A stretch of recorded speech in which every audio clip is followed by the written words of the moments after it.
दोस्तों, सुकरात हकीम ने क्या खूब बात कही है कि अगर तमाम अहले दुनिया की मुसीबतें एक जगह लाकर ढेर कर दें और फिर सबको बराबर बांट दें, तो जो लोग अब अपने तई बदनसीब समझ रहे हैं वो इस तकसीम को मुसीबत और पहली मुसीबत को गनीमत समझेंगे।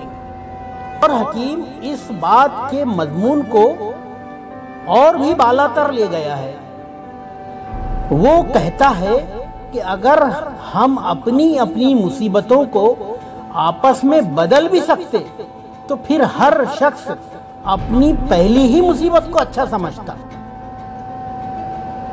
दोस्तों, शुक्रगुजारी सीखें। अल्लाह ने आपको जो कुछ अता किया है उस पर उसका शुक्र अदा करें, अपने खालिक के शुक्रगुजार बने और अपनी जिंदगी में खुश रहें।